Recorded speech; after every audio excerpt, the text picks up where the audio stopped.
Demiurgo, o falso criador. Se você deseja escapar de uma prisão, deve primeiramente se dar conta de estar em uma.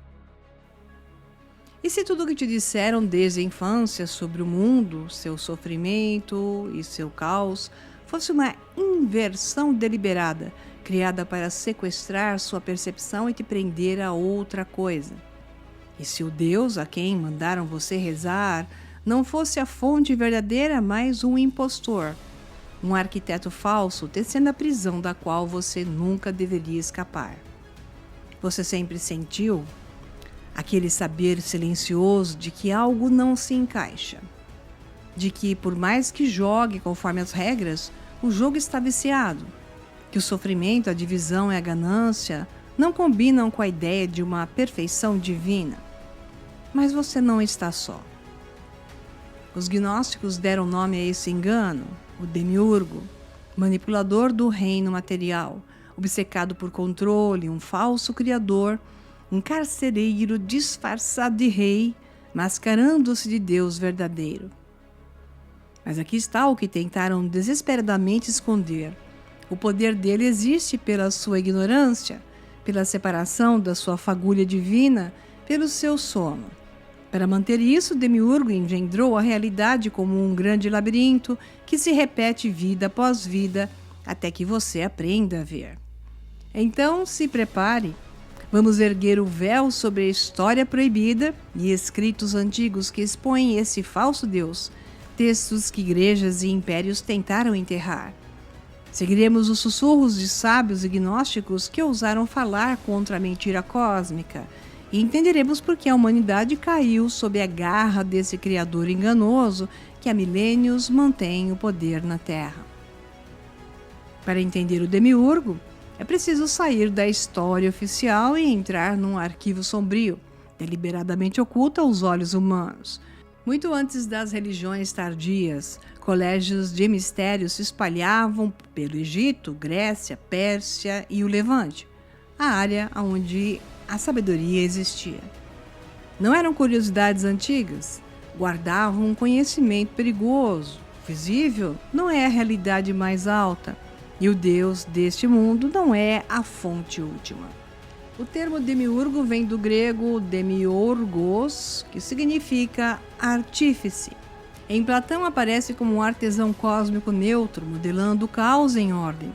Mas no gnosticismo se torna algo muito mais inquietante, um governante falho e arrogante que confunde seu poder limitado com o domínio absoluto. Foi chamado de Yaldabaoth, Deus cego, a serpente de rosto de leão, arquiteto do mundo material e da prisão que vem com ele. Há, porém, uma camada muitas vezes ignorada, o vínculo simbólico com Saturno, o antigo Cronos, guardião do tempo. Em seu aspecto mais severo, Saturno impõe limites, mede os dias, trava o espírito na forma e diz: daqui você não passa. Não como professor sereno dos manuais populares, mas como cristalizador, a força que converte espírito vivo em matéria fixa, aprisionando pelos mecanismos frios do tempo e da entropia. Não por acaso tantas culturas o associaram ao chumbo, o metal mais pesado e vinculante. A natureza saturnina do demiurgo é essa, densa, lenta, perfeita, para manter almas embebidas na matéria. Ao longo da história, essa energia foi alimentada, consciente ou inconscientemente, por culto, rito e conflito. De templos antigos a guerras santas, incontáveis altares ensanguentados e votos sagrados canalizaram devoção para o mesmo arquétipo. Cruzadas em que cada lado cria servir ao Deus verdadeiro, ritos semanais sob bandeiras das grandes religiões. Atualmente, as polarizações que estão ocorrendo aqui na nossa realidade neste tempo seguem o mesmo padrão. Se você olhar, enxergará. O circuito retorna ao mesmo trono simbólico. Para os gnósticos, eis o truque perfeito: convencer a humanidade que adora a fonte, quando na verdade sua devoção flui para algo muito mais sombrio. Por isso, em certas tradições esotéricas, Saturno é o Senhor dos Anéis. Não só os anéis planetários, mas os anéis de contenção. Ciclos que se repetem vida após vida, gaiolas tão antigas que esquecemos que foram construídas. O demiurgo não é apenas um conceito em pergaminhos empoeirados, é uma força gravada nos mitos, nos céus e nos ritos, contando cada segundo, atando cada alma ao relógio e chamando isso de criação. Imagine acordar numa prisão tão vasta que as paredes são invisíveis. Tudo parece normal porque você nunca conheceu outra coisa. Como um pássaro em gaiola que nunca voou, essa é a realidade que o demiurgo esqueceu.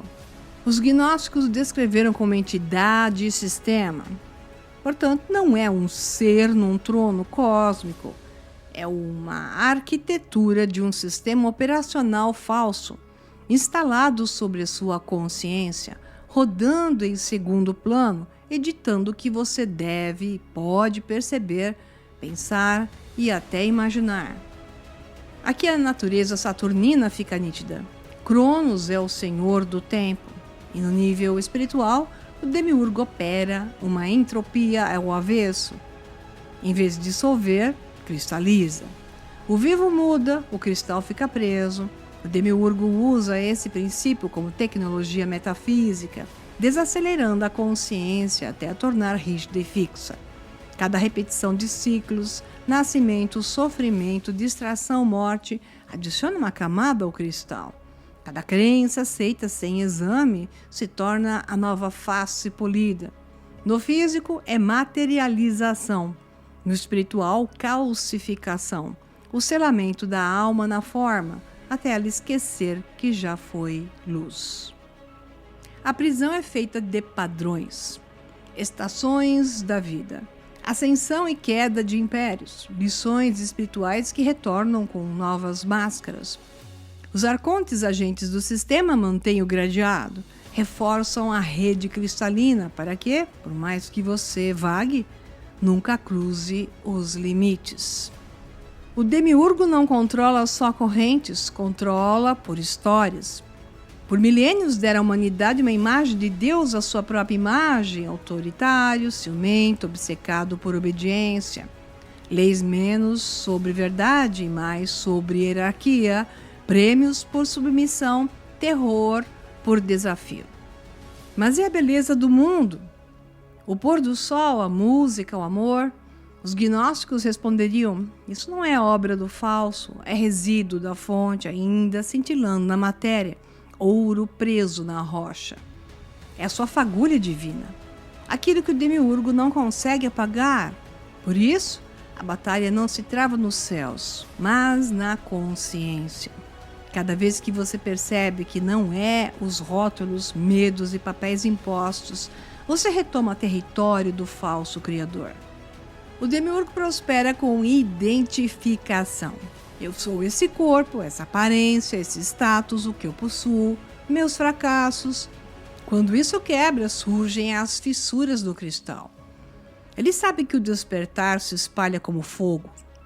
Por isso, usa distração, ruído, divisão, nublando a mente para que você não recorde sua origem, não tenha foco, não se concentre no que é real e verdadeiro. Então a pergunta dos buscadores é: se ele é tão poderoso, como ir além de seu alcance? E a resposta está no entender das camadas mais profundas da ilusão e aprender o que ele não controla.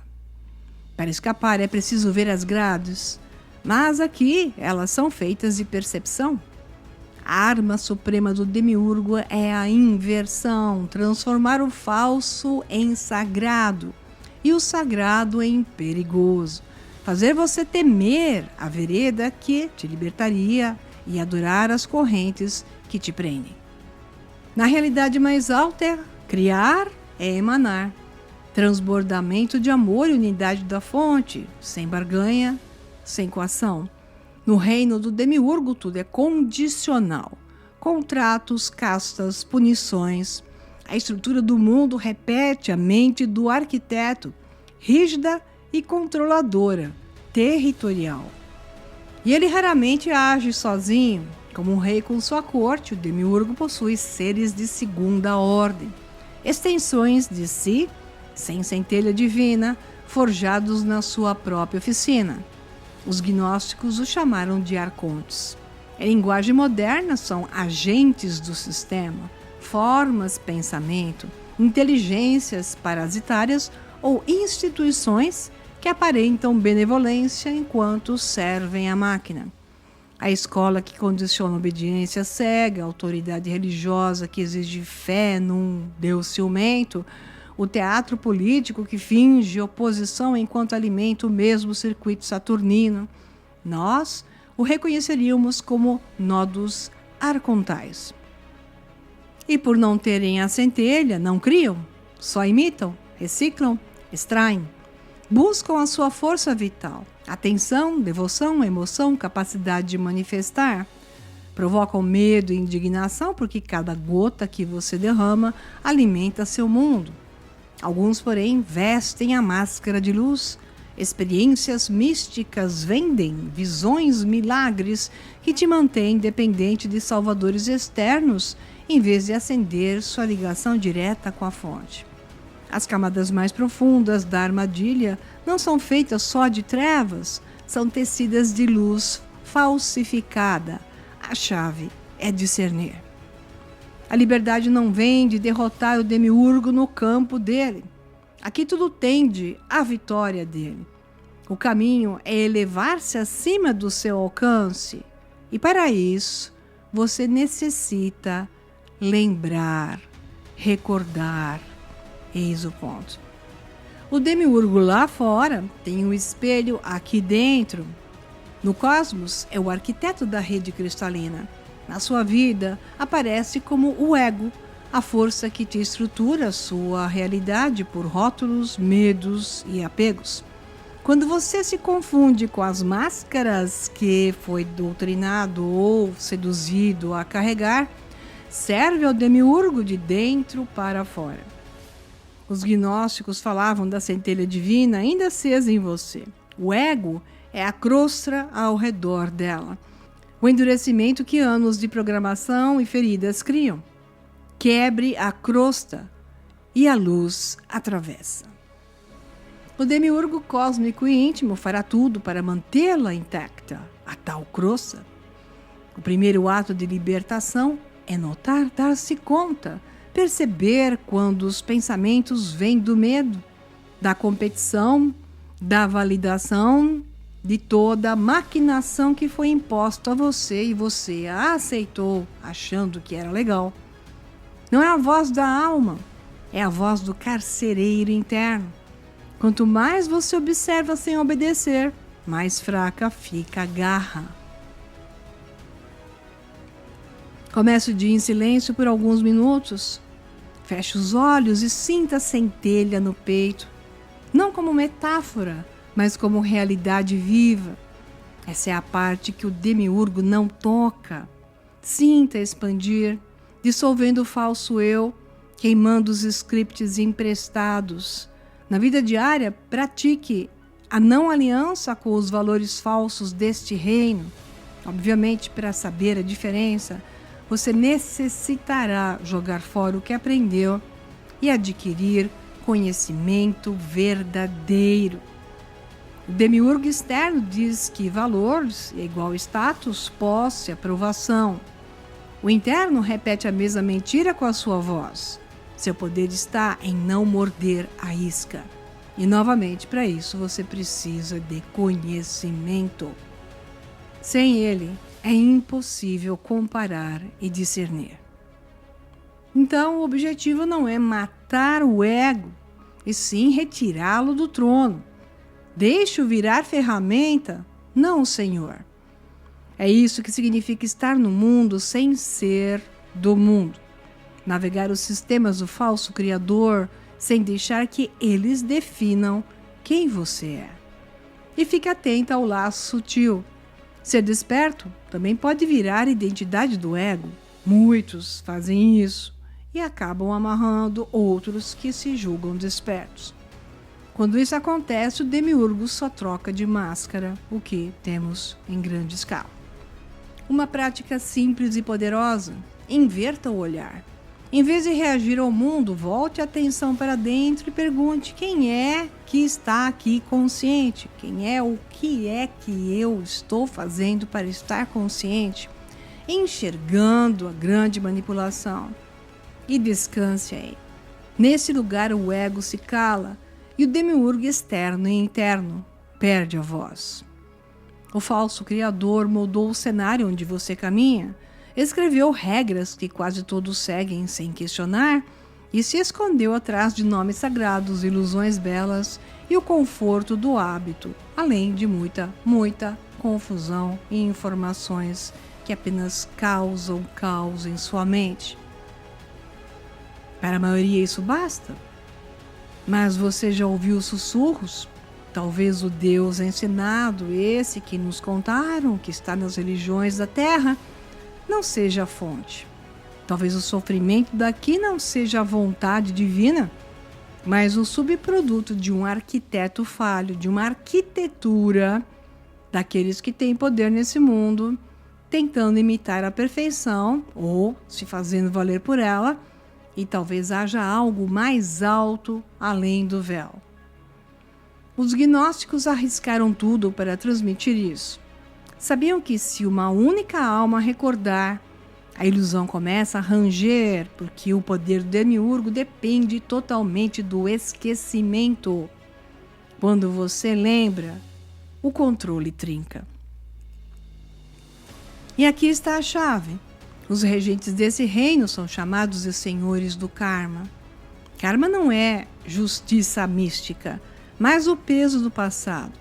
Padrões e loops de causa e efeito que te prendem ao mesmo carrossel, porque a informação é a mesma, o padrão é o mesmo, a humanidade é a mesma e nada muda. Pise em Dharma e você está fora do alcance. Dharma é o espaço aberto do agora, soberania pura. Agir não por programação, memória ou medo, mas por conexão direta à fonte. Quando você se firma aí, a máquina kármica empaca, os arcontes perdem o script, o cristal racha. Então a pergunta deixa de ser como derrotar o demiurgo e vira: vou viver de karma ou de dharma? Porque cada escolha por dharma, cada ato a partir do agora, transmite essa frequência ao campo mórfico da consciência. Você vira sinal mostrando a saída, um padrão de interferência para a consciência de massa.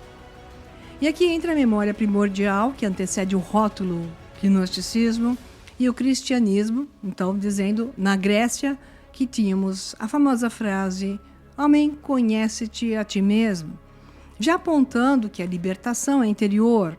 Em Platão, o mito da caverna revela sombras projetadas no mundo prisão, e na antiga Pérsia, o zoroastrismo original apontava para a Asha, a verdade e a ordem divina, a ser acesa como Atash, Atar, o fogo sagrado no peito. Essa fagulha, na forma de Fravashi, não está lá fora, mas aqui dentro. Esse é o verdadeiro Salvador. O Messias não é externo, é a chama interior que lembra a origem, o pleroma a plenitude. E quando essa chama dorme, o mundo do demiurgo manda. Quando ela desperta, o mundo do demiurgo é o que treme. Bem, se essa mensagem mexeu com algo antigo dentro de você, honre essa chama, vivendo a lembrança, não como uma crença nova, mas como prática diária de atenção, silêncio, discernimento e não aliança com o falso. A porta sempre esteve no mesmo lugar, no centro do teu ser. Acenda, lembre, atravesse o mundo das ilusões e do condicionamento. Se esse vídeo fez sentido para você, me segue por aqui, porque eu farei mais como este. Até lá!